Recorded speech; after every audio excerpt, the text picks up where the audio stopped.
and we were just having a discussion, and we thought, we might as well go live on this. So we were talking about just big transitions in general, because David and I are going through another transition where we're going to be shifting the place that we're staying in a month, and then we got on the topic of how I was raised, and I was raised in the Mormon faith, the Church of Jesus Christ of Latter-day Saints, or otherwise known as Mormon.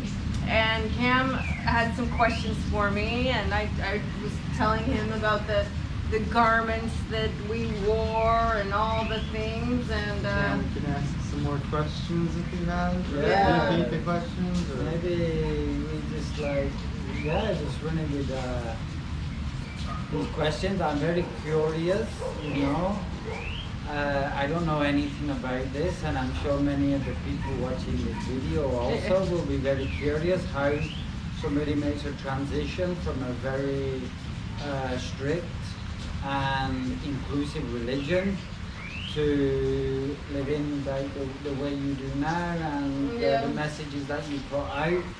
Maybe essentially in the heart of some of this stuff there is crossover, but it can be taken too literally. So this could also be an interesting question. But I wonder about the first part. Can you just give us an idea of what your life was like as a Mormon?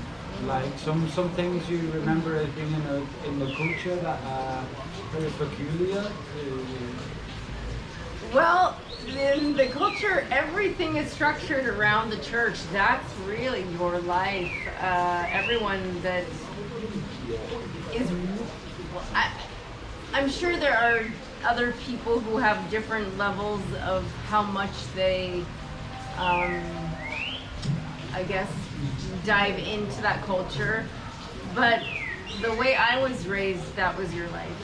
And it was from 3 hours of church every Sunday, 3 hours, and you had morning prayer, morning individual prayer, evening individual prayer, morning family prayer, evening family prayer, morning scripture study. We had Monday nights was a family home evening, which was another time where you were supposed to teach your children about the gospel.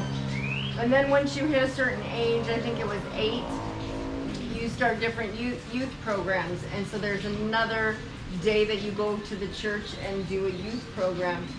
So when all said and done, that's a lot of time. And everyone volunteers their time in the church. They're not paid. No clergy, no one's paid. But you give 10% of your income to the church. So it supposedly just goes to the building and the construction of the churches and the temples, but that's a lot of money, and I would really be interested to see where the all bookkeeping, where all of it's really going. So they want you, of course, to not question those sort of things. We were told growing up to have faith. And when anyone would start asking questions, that was really looked down upon. It was all about the faith. You have faith.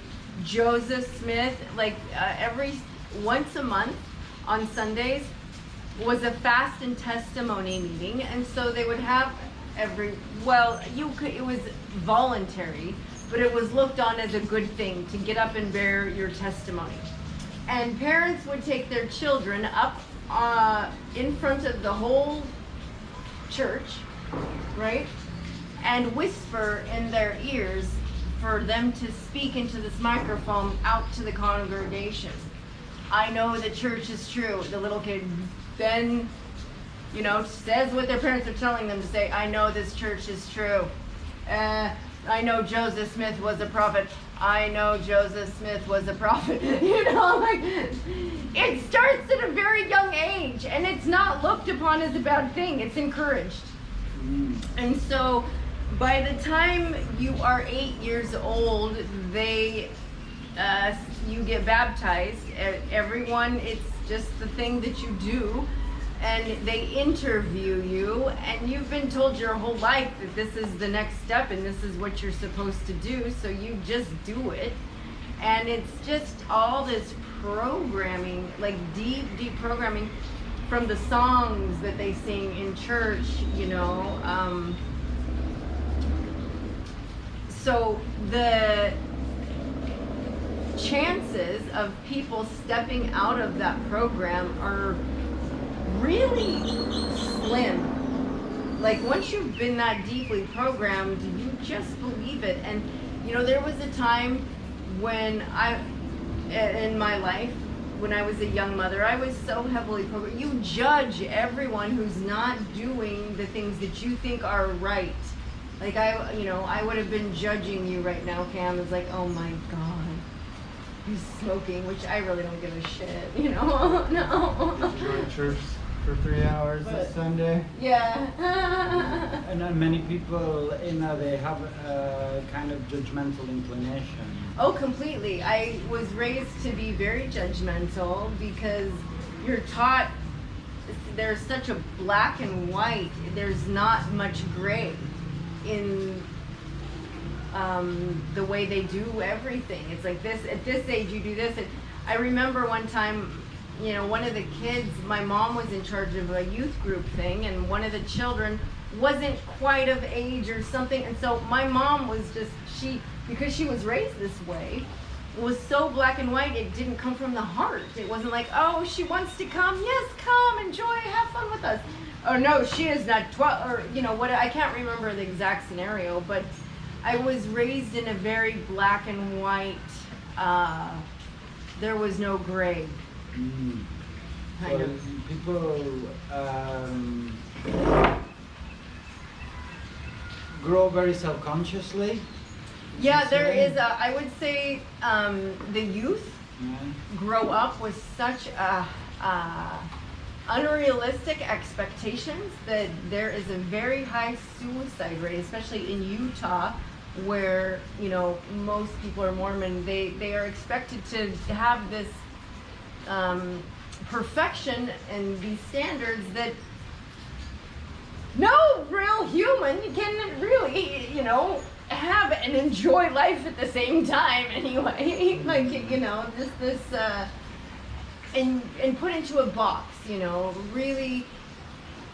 You go on a mission at this age, you do this at this age, you get, after the mission, you get married, you start your family. Like, your whole life is mapped out according to what they think you should do, when everyone has a different divine blueprint. And so if you're following the Mormon blueprint, you're not following your divine blueprint. I finally, I got married at the age of 19, because I guess that was part of what I signed up for before I incarnated. Yeah, I'll sign up for the whole Mormon experience, and then, and had 4 kids. But that's also how Mormons are programmed. They have lots of children young. Yeah, the more kids that they have, the more tithing that they're going to get, because everyone pays 10%. Well, I mean, the people and really into the church and its programs, they're paying 10% of their income. Gross income, not net. Okay.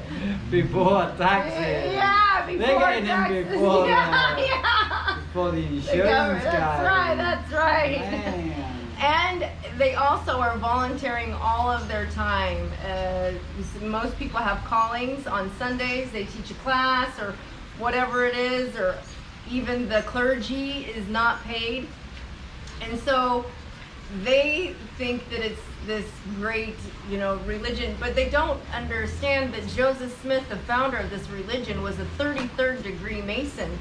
And even if they have a knowledge of this, because I have some family members who know Joseph Smith was a 33rd degree Mason, they do not know what Masonry really is and all the occult magic and everything around that. If you're a 33rd degree Mason, it's like being in the Illuminati. You're in the fucking club. And so this is one thing that I have observed. Anyone, you know, I'm not saying it's truth, it's an observation. If someone dies young, whether accident, you know, whatever it is, people put them on a pedestal that maybe they weren't like some amazing person, but like I have a friend whose husband was working on his business and was under a tractor, and the tractor wouldn't start, so he went underneath it to tap the solenoid to get it to start, and he had it in gear. He didn't have it in neutral, so it ran him over. She was not happy with him before the tractor, like she was depressed. She wasn't even happy in her marriage. She talks bad about him. All of a sudden he dies in a freak accident, and he was Jesus, you know? And it's the same thing, like the story of Jesus. Who knows if he died on the cross or not? I wasn't there, I don't know. But the fact that the story goes that he died at this young age, but he didn't really die because he was risen in 3 days, right? So he died, he went on a weekend vacation for everyone's sins. He didn't die for their sins. So let's just get that. But that's my observation, that people that die at a young age. So Joseph Smith, I don't know if he died. That's the story. But people put him on a pedestal now, and that he's this great. But there was you know, when he was alive, there was a lot of controversy with the Mormons. People kept kicking him out everywhere they went because I don't think they were probably that nice. You don't kick people out of a community if they're really cool. And if they're rebellious, you know, they're not conforming to the standards, that's enough to get you kicked out of any club. But like they settled in this place, not like they kept by anyone that wasn't Mormon, they didn't like them. Yeah, well, maybe, like you said, if they see things black and white and they're going on this, and somebody comes to you and this, I don't know. Are you allowed to smoke as a Mormon? Oh no, no smoking, no drinking. Which, you know, at the stage I'm at now on my path, I don't do any of those things. I don't look down upon anyone who does them. I've done them. I've smoked before. I've drank. I experienced it all, and then I made my own choice. Okay, this is not for my highest good. I'm gonna stop. But that, to me, there's a completely. It's so different when you make something that's for your own highest choice and good that you know, rather than being told by someone else what to do. There's a difference in Free will? yeah, the free will of it.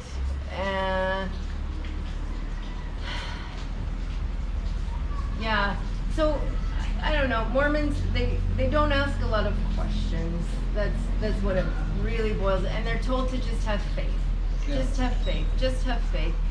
And Just a belief. I belief, mean, and a belief is a doubt. It's not knowing.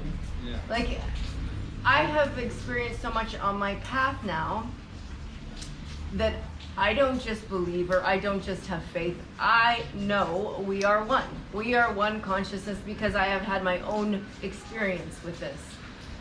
I know.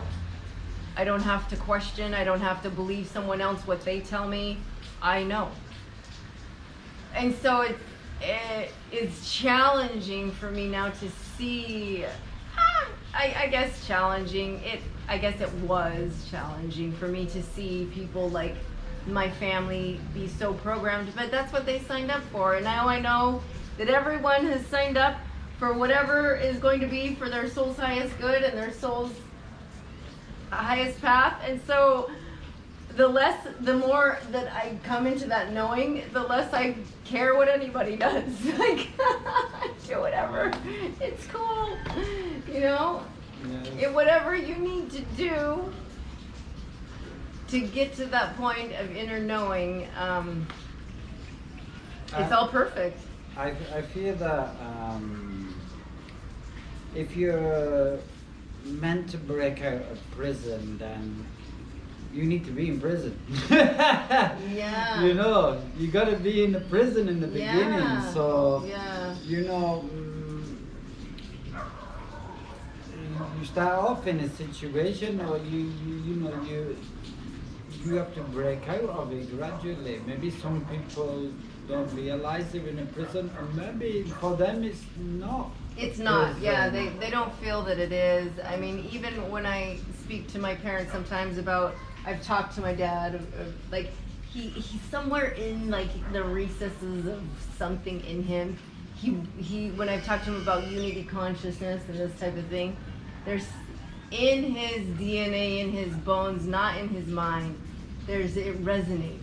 And it, you know, when I've talked to him, he's like, that sounds good, you know? But there's a resistance with the programming.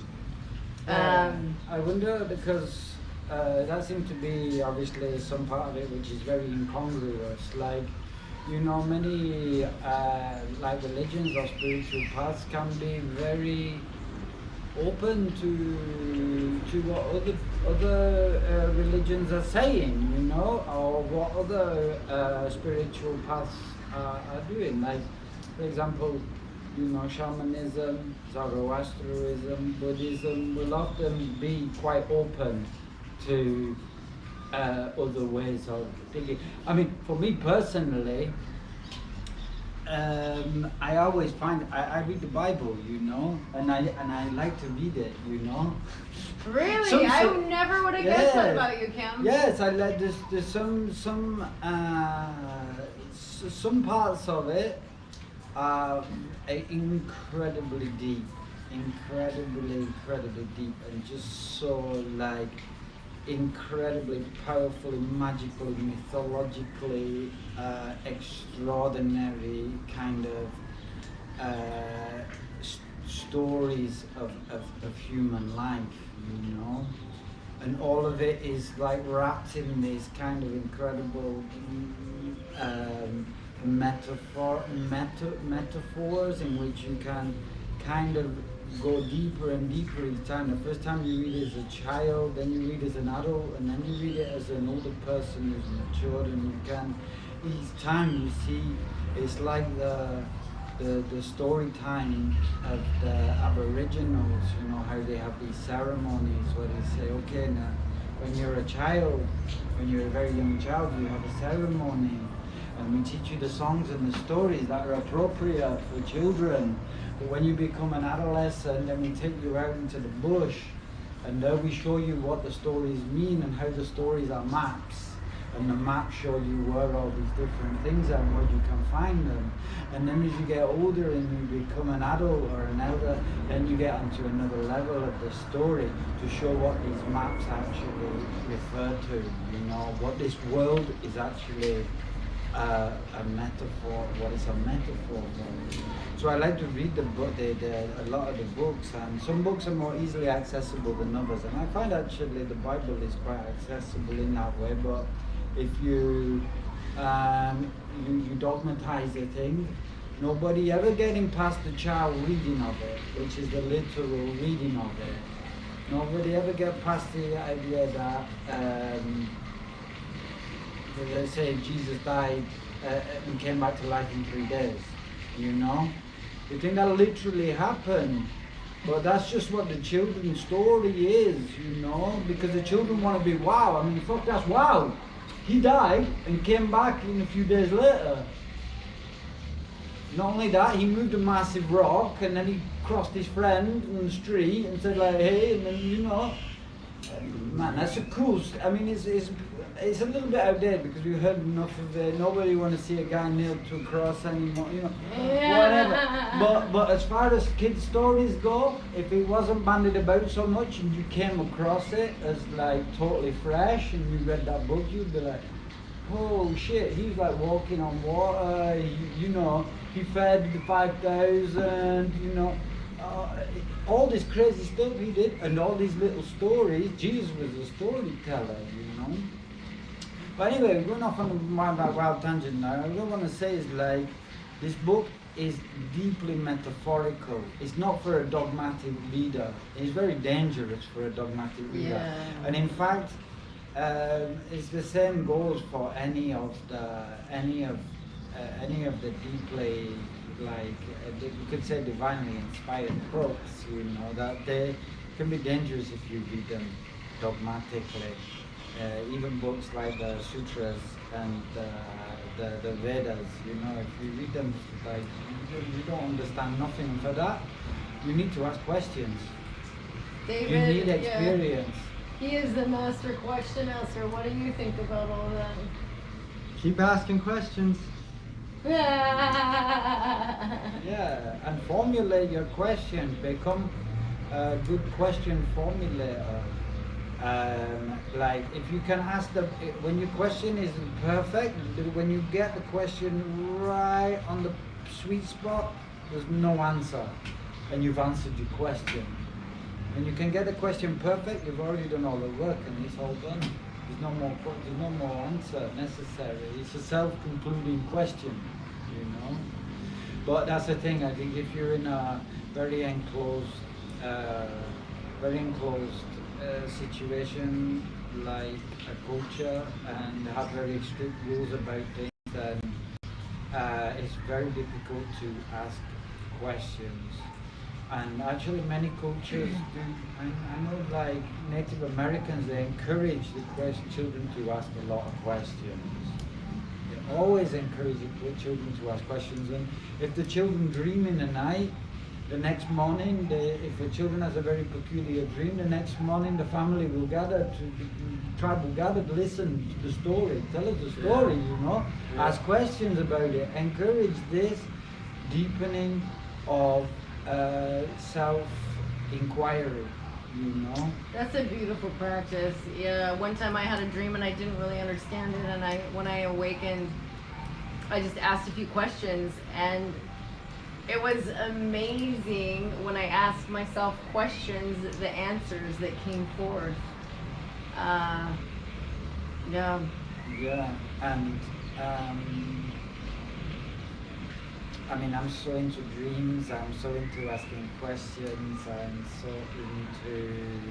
all of my life, I never really, from my point of view, we went to like, they made us go to like, sing Christian songs in school. We went to church once or twice because they give you free crisps and pop, you know, like biscuits and that. But I just, in my situation, I never really had that culture. I mean, in fact, I was pretty just wild, you know, and it took me a while to get to start to find some ground with this stuff, you know. So I wonder when it was for you that, I mean, if you're in that situation, did you go wild at some point? Oh, or yeah, what happened? definitely. Yeah. What happened? Yeah, okay, well. Was it an event? Yeah, well, it was a building up of, so I got married at 19. After only knowing him for a total of 2 months. We met after 2 weeks of meeting, we were engaged, and then 2 months, boom, we were married. Wow. So I didn't really know what I was getting myself into. But you know, I wasn't taught to look for red flags or what to, anyway, so I wouldn't have known anything. I mean, it was what was meant to happen. I was meant to have my kids. I was meant to have all the lessons I did. But I got married at 19 and had my first child when I was 21 years old. And we were doing the whole, I was putting him through school while I stayed home with the children, and you know, it was changing diapers and all of that, and we just were not a good fit. I don't like to put labels on anyone, but often I have seen people that end up teaching each other a lot tend to be more opposites. Like, yeah, David and I are a lot alike in many ways. But we teach each other. But we teach each other a lot too, and we definitely I was more the like free flow, la la la, and he was the, you know, more obey the rules, really, what, you know, the church says this, the church says. So we had a lot of conflict in that area. From very early on? From very early on. And we fought a lot, and it didn't affect him because he was used to that growing up, his parents fighting a lot, and so it was just like, for me though, my parents did not fight that often. They did on occasion, a big blow up, and we were like, oh, you know, because it didn't happen very often. They were much more loving to each other, and so I didn't grow up around that type of energy, and I didn't like it. I like peace. I would do anything to try to keep the peace, where that sort of energy of chaos didn't faze him, and there was something probably that he was addicted to it, you know, that cortisol. And after 2 kids, I was not wanting to have any more. I was like, you know, but I was raised in the church. We got married in the temple. It's like, you don't get divorced. You know, you're married for time and eternity, according to the Mormons. And I was like, oh my God, I don't even like him. How am I going to be married to this person for eternity? You know, it was this torment in my mind, and I didn't feel like I could get divorced, even though he was abusive physically and emotionally. But he would tell me things like, oh, I didn't hit you as hard as I could. It wasn't like all the time. So we as women tend to make excuses. Well, oh, it doesn't happen that often. It's, you know. So I made these excuses and stayed until, but I had one friend who was not Mormon, who was older than me. She was probably old enough to be almost my mom, you know, and I was complaining to her one day, and she said to me, well, are you ready to do something about it? And that just hit me. I was like, do something? I was wanting him to leave me so that I didn't have to be the bad guy, because he, you know, but I ended up in an emotional affair that turned into physical, and went through that was what helped me through the process of getting out of my marriage, because I had 4 kids by that time, and I had put him through law school, so I didn't have an education. So all these doubts of what am I going to do, how am I going to provide for myself, you know, like I didn't think I could do it. So that was how I ended up stepping out of the marriage. But that relationship only lasted like a little over a year, and then my friends were like, you know, maybe you should figure yourself out before you just jump into another relationship. And so I did. I stepped back from that, and then I was single for a long time. And at this point, you left the church. Yeah, I left the church, and then I church hopped. I went to other churches looking for something to fill that void, you know, that community, that whatever spirituality. In the same state?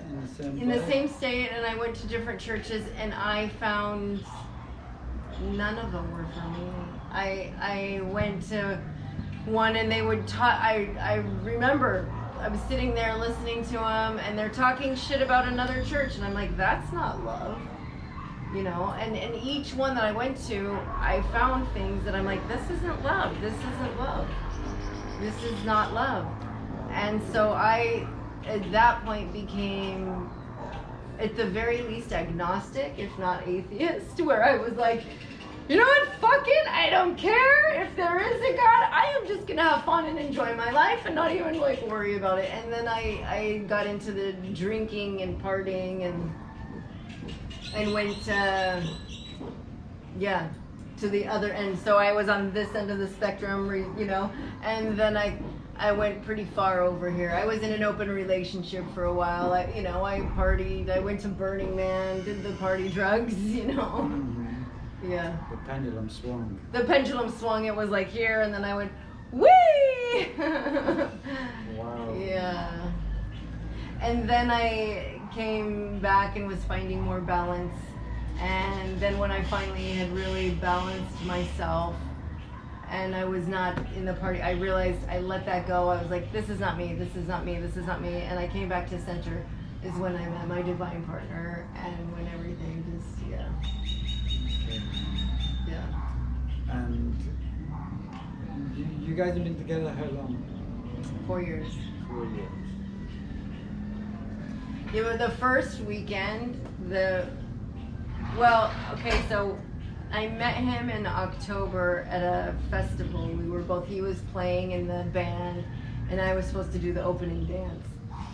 And so we met on the dance floor at this festival and that was in October. And then in December, There was another festival in November that we met at. that we saw each other again.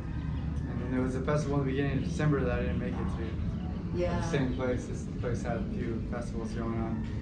And then, Yeah, and then things shifted at the place I was living at, and it was not that far from. I was living out of my car before, and then I didn't have a place to put my stuff. And David went to a point. He said, "You're welcome to store it in my garage. I have some space." So I was like, "Oh, better than paying for storage. All right." And then by the time things shifted where I was living, I called up David. I'm like, I don't know where. He's like, "You're welcome to come to the Love Temple." And I'm like, "The Love Temple." The Love Temple. I'm like, Did he say it like Austin Powers? yeah. Are we talking about the love? Yeah. And I was like, "Is that your house?" Yeah. Yeah.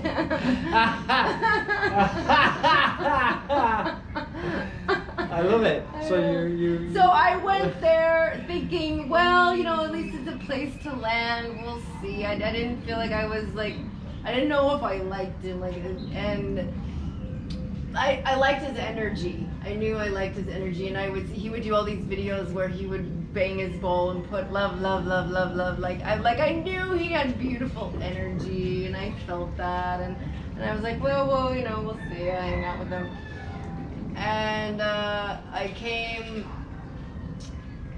Christmas Eve. Good time. Yeah, and I never left. Yeah, Merry Christmas. Ho Yeah. ho ho. Pretty much. We had a great time. Yeah, we did. Been having a great time since. Yep. So, Yeah. what about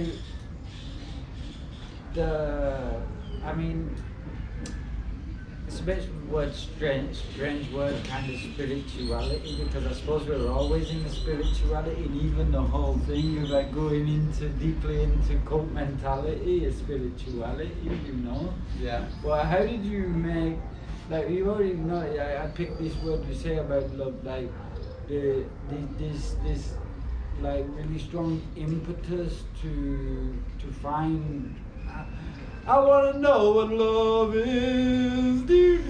I want you to show me. Well, not so much that, but now it's like I want to show myself, But Yeah. going out, like you said, this journey, okay, I'm not finding it in my marriage, okay. I go looking at the churches, I'm not finding it here. Okay, I go in a relationship with somebody, but I didn't find it here.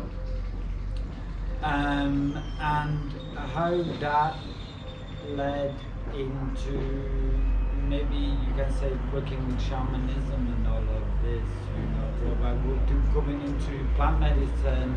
Yeah. I mean, I'm just picking things I out know, here it's- now. But what do you want to speak a little bit about love?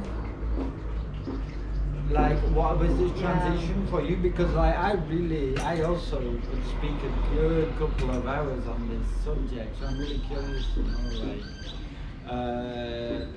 was it ever a word for you? Like, I mean, did it ever come up? Is it a Mormon word, love?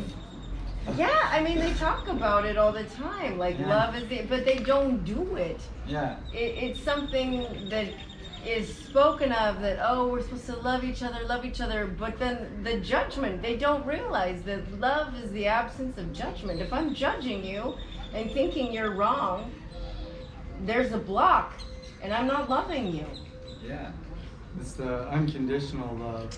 We've been taught conditional love, and I was taught conditional love my whole life. Do this and this and this, and then you'll be People will like you and Yeah, they'll yeah. give you gifts. Yeah, and so I didn't know what love was. I didn't really. I knew what it. I felt it wasn't, but I didn't really know. And you know, honestly, I came to a point. At one point, the first person that I was dating someone after my marriage, quite a ways, where I'd kind of coming into my own energy. I still wasn't in balance completely, but I had been doing a little bit more inner work, and I ended up attracting someone, and it was the first person that I learned to love unconditionally. They were questioning our relationship, and I allowed them that space without judging it, without like thinking, oh, I can't believe, because they were much younger than me, and so I came from this place of like more like understanding and just letting them explore what they needed to or whatever without trying to control it. So I felt like that was my first step in unconditional love. But it's a process, right? Like unlearning all the layers of guck that we got taught of conditional love. And until, I was with David, I don't think I knew what love, pure unconditional love was. I had some little glimpses of it, but he is pure unconditional love with me. Like, no matter what, I can get like fiery. I have this fiery spirit inside me. I'm like, and he's like, oh, you're so cute with your best friend. And I'm like, ah! What, you're not supposed to think that's this cute. I didn't really know what love was until, David has shown me more and more what unconditional love is. And then, loving myself that way, because I have, at times on my path, been hard on myself. I want to be perfect because that's how I was taught growing up, this perfectionism of, and I have this idea in my head of what it is, and then when I talk to David, he's like, you are, and I'm like, but I could be doing so much better, and he's like, really? yeah, You're perfect. yeah. And so he's taught me so much about unconditional love, and I am also learning a lot from David's style, from his way of doing things. Yeah. he's a great teacher. Yeah, I've learned from being with him the past 4 years how to look at everything differently. Like I solution find, or like even with relationships, like take a step back, don't take action yet, where I usually, my initial whatever, like take action, respond, like quick, and I've learned the art of not action, of stepping back and letting it unfold. And it's so brilliant when you can do that, because you see that stepping back, it unfolds in a way that you don't even have to do anything most of the time. It's really brilliant. And so, he's taught me a lot. I'm still learning, but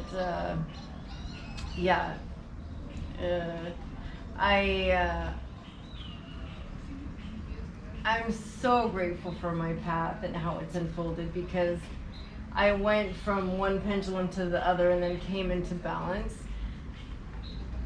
But now I can understand both ends more, and maybe where someone, why they would be on those ends, their programming or getting away from that programming or whatever it is, and have compassion. And that's what balance is. It's about going one way and going the other way so you can find the middle. Yeah. Because the middle of what?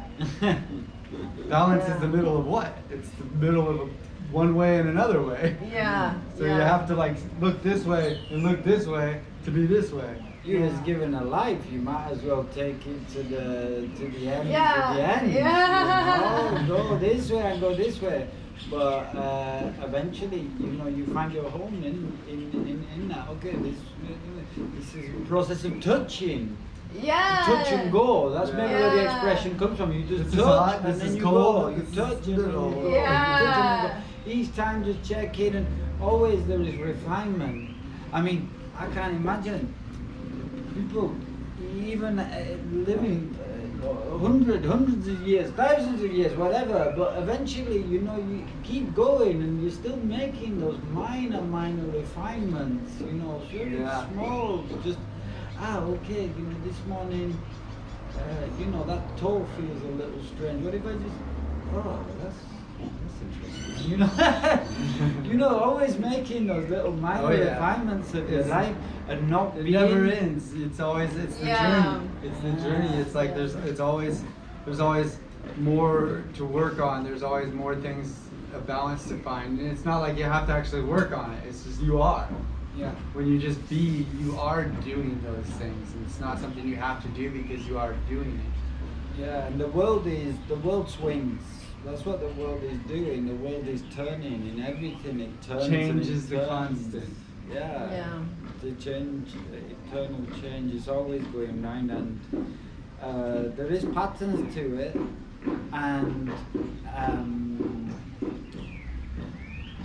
there's some stories that can be told that can be very metaphorical about all lives, Yeah.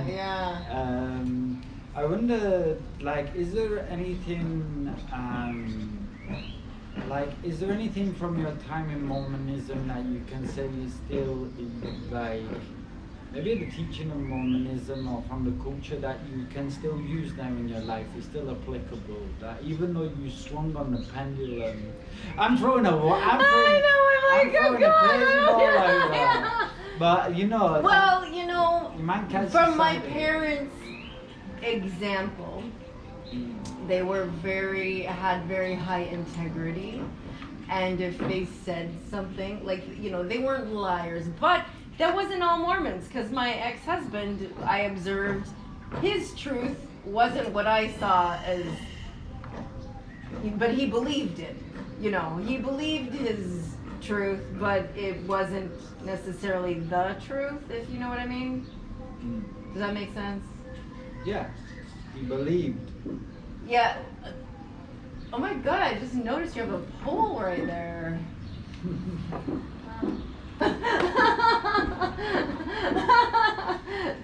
Sorry. Yeah. So anyways, he, even if he wasn't telling the truth, he believed he was. Yeah. Yeah. But my parents, from my observations, they really wanted to do the right thing. And I think that most Mormons have that heart. They really want to do the right thing. And I have taken that from that being brought up that way. I really want to do the right thing. Yeah. And her parents were married for a long time. Yeah, and they love each other so deeply. My dad will still tell me. They take care of each other. That they are an example of unconditional love. Even though they taught conditions at times, they didn't know, but they still love me, and I've left the church, right? So they do love unconditionally. And my mom, in her 50s, she went through, where they diagnosed her as bipolar. And so it was a very challenging time for my father to deal with, when she would just lose her sense of what is real, and still to this day, even after all of that, he'll tell me, you know what, Kimberly, I still love your mother, and it's just so sweet, and it's so precious, and their sense of family and community is really amazing. It's just that if you're not Mormon, you're really not in the club. That's kind of how it feels. But if you're in the club, you're in the club, and they got your back. Like their sense of helping and wanting to do the right thing is amazing. They, anytime, like one time, even after I'd left the church, I was a single mom and I was moving. My mom called up the missionaries and had them come help me. I didn't ask them, but they came. Usually, people will come and they try to do the right thing. They really have beautiful hearts. For the, from what I've seen, they really.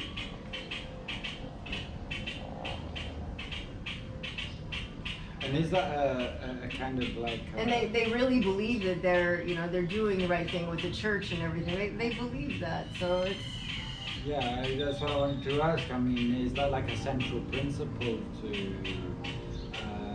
Mormonism, doing the right thing? Yeah, they have, like, I think when you're 8 years old, you get baptized, and you get this little ring, and it's like what do you call it? It goes like this. It's got a hexagon. It goes like this, and then around. But yeah, something like that. Yeah. And in it says CTR. Choose the right. And so they're always, and they have these things that they have you memorize when you're young. We believe in doing good to all men, and all, they really, at the core of it, there is some beauty and that desire to do good. Do I think that there was possibly also some ulterior motives with Joseph Smith and the whole Freemasonry and charging people for their underwear? Yeah, I do. But And whatever. when did Joseph Smith die? Well, the story is that he got taken to prison and he was murdered in the prison. However, I don't believe every story that I hear. I don't think history, David always says history is written by the victors, right? And I don't know that history is always the truth. It's his story. There's always her story too, and the truth is usually somewhere in the middle. So this is just why I brought up earlier, if someone dies young and if from some kind of, people put them up on pedestals. I think that the Freemasons and that whole thing, they are so smart, they know this kind of thing. They set it up as he was a That martyr. they set it up boosted the religion. as a martyr, so it would boost. It was like Jesus, right? He always died on a cross. Anytime someone's martyred, then all of a sudden they're this, oh my God, then people put him on a pedestal. So this is just my questioning. I'm not saying it's true. I'm not saying it, whatever. I don't know. What I want to get an idea of really is like how long has passed since this guy was around to the present day. 1800s. It was in the late 1800s when they built Okay. the temple in Salt Lake City. But I don't believe that they built the temple in Salt Lake City, because Yeah. David and I have They said done they built a the lot temple. of research, and there was a big mud flood in the 1800s, huge mud flood. It was in California, Oregon, Utah, and there was, from our research, a group of people that were called, what is it? I'm not sure which point you're getting at, but the Freemasons got their masonry for free. Yes. Because the masonry was already here. The structures were already all over the world. There was these certain kind of buildings that were built all over the world and still can't be explained or made again today. They can't be recreated. So the they Mormons couldn't have created them what they came across in hand carts and wagons to get there.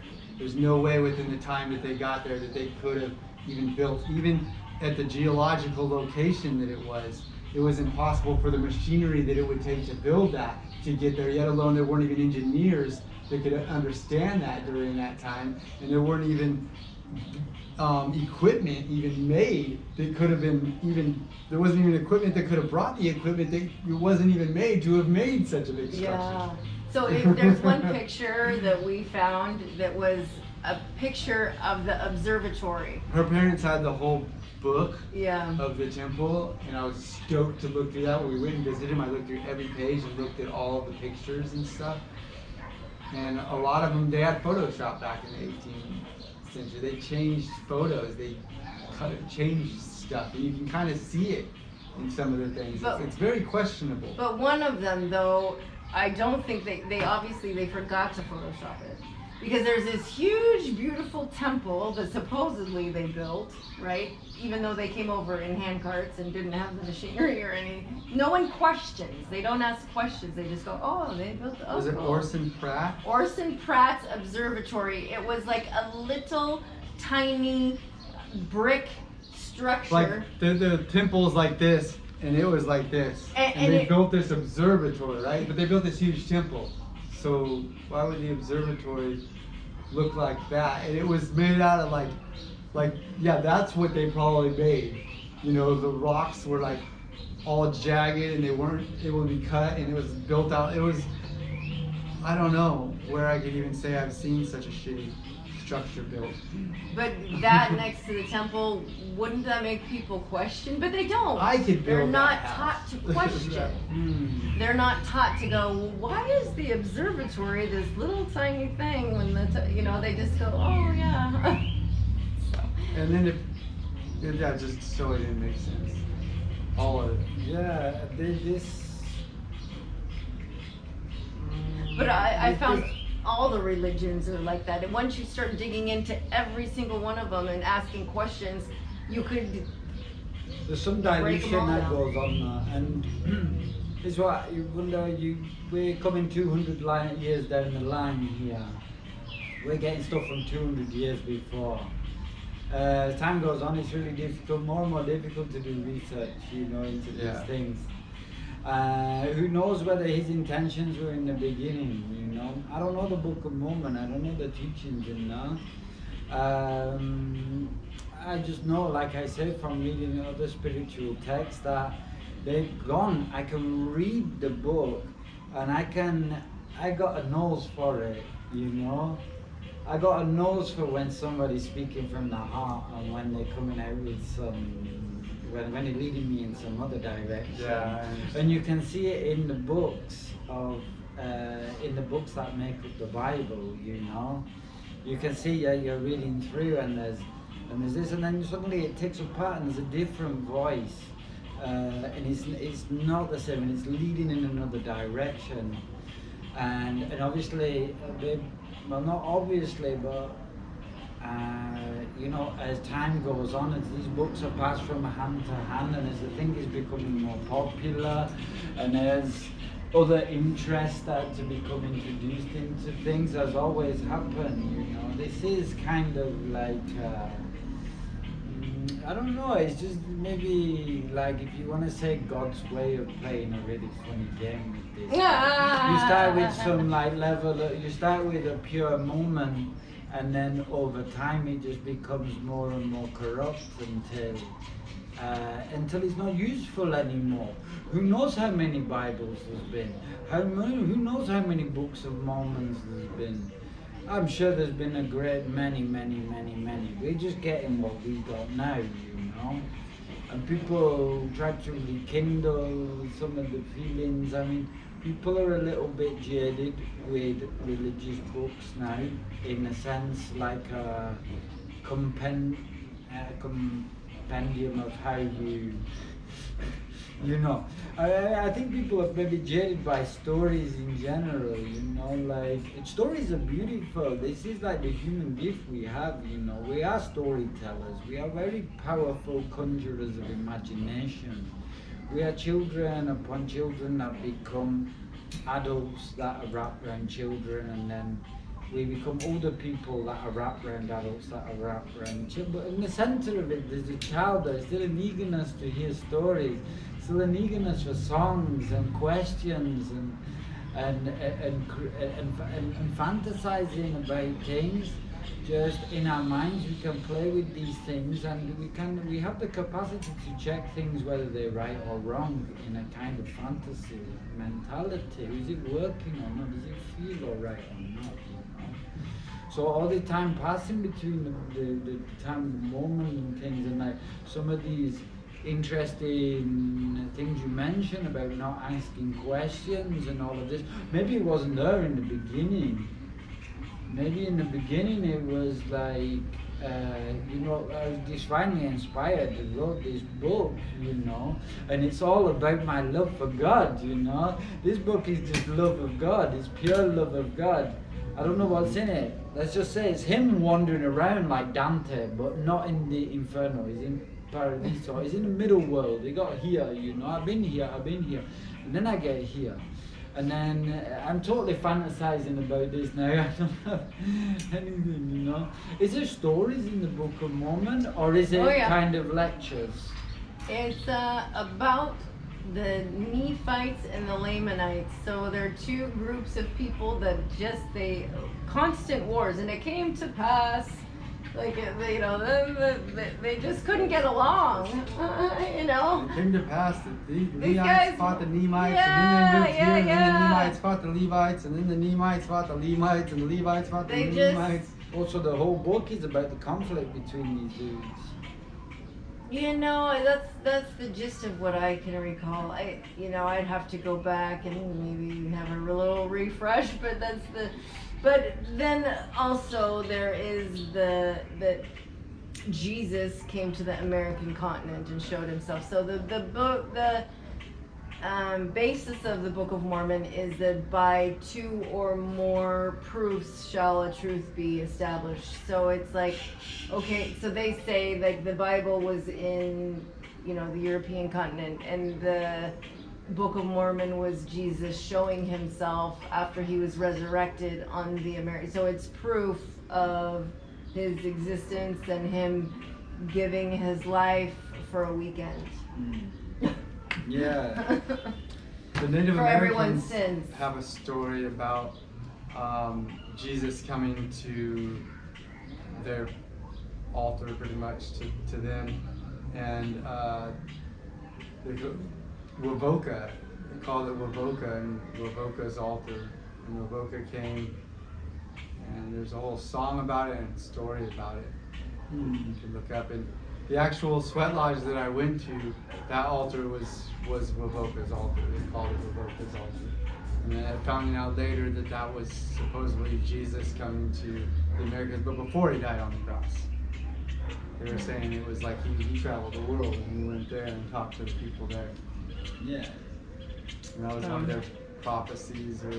This is the beauty of the stories, you know, because you can, like I said, you can be deeper into things, you know. There is, I don't know, I have a great feeling that, you know, if somebody became a very, very great spiritual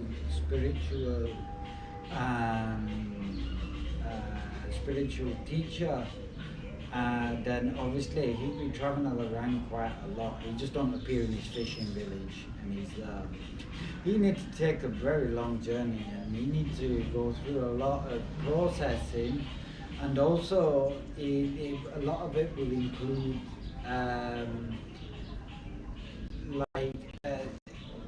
you have to visit some masters, you know. And at that time, at that point in time, there were certain points. One of the points was Ireland, you know, with the Druids. The Druids were at the time of Jesus, and you know, the Druid cross and all the Celtic, all the stuff that was going on in that time. You know, there's just their religion was sun worshiping. They worshipped the sun as God, the son of God, Yes. the sun God, Isis. yes. So we are all really wrapped inside these stories, and I feel like the reason we get told these stories is so that we get a little bit of content, you know, to try out some ingredients. So we you can know? make this video. Yeah, we got some content because of that. Yeah, but we need some things that we can check, you know. We want to have something that we can gauge these lessons, you know, in our lives. Okay, this is this story. Okay, did it pass? Is it true for me? Let me check this out. Oh yeah, this is true. But eventually it comes to a point where you mature and you have to make your own story, you know. Yeah. And the story can include parts of the other story, but better you just make a whole new story. Better just make the whole story fresh again. Yeah. You know?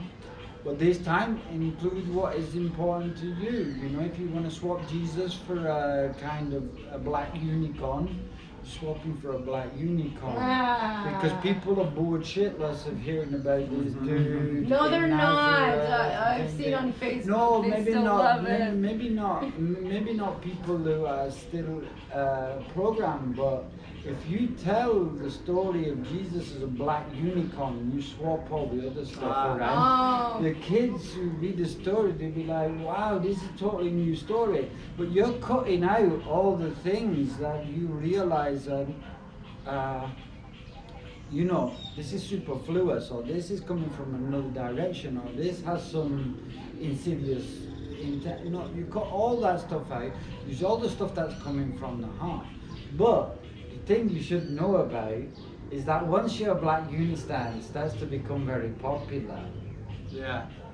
it's I going totally to start get what you're saying. all over I'm again. looking forward to that book that you're writing and starting your whole religion with that black unicorn based on the love and the goodness of the Jesus stories. Well, we So did with the have a Tibetan Book of the Dead, one moment, the Tibetan Book of the Dead was saying, like, once you die, you go through all these different things, and the key is to focus on compassion.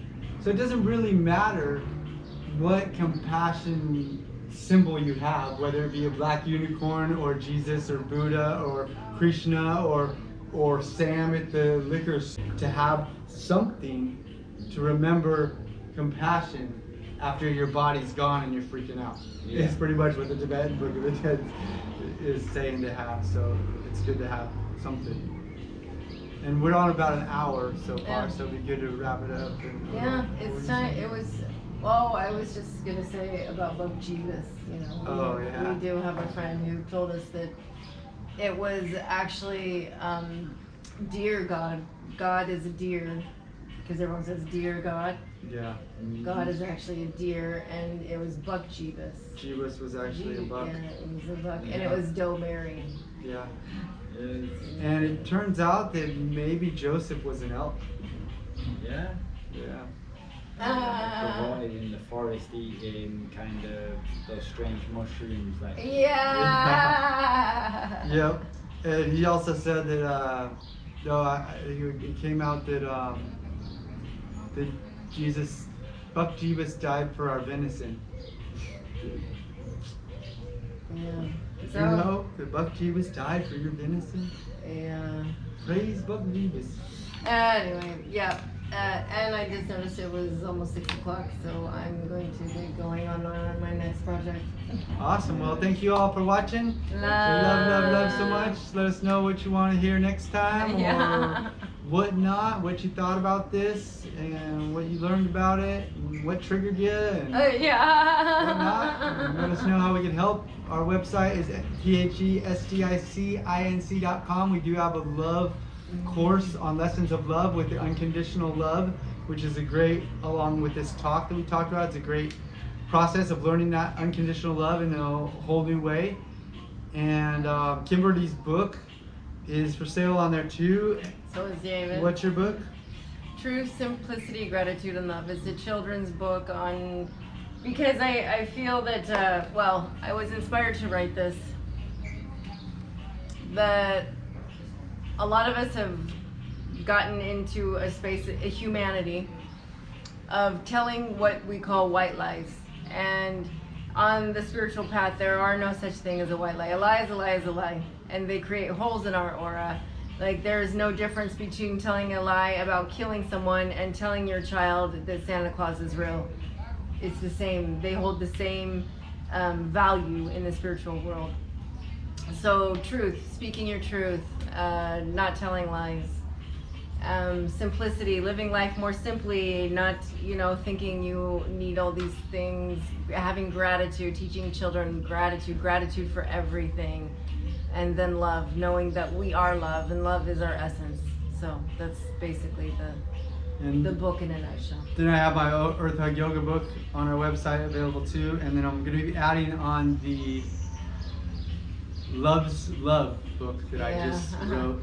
And Cam is an awesome, amazing artist at Camulets on Instagram. Check his stuff out. He's also in the process of building his website, but Camulets.com. Camulets.com. It's in process right now. We're all just creating things right now, but his Instagram is off the charts. He is a true artist. When I look at what he's done, his stories,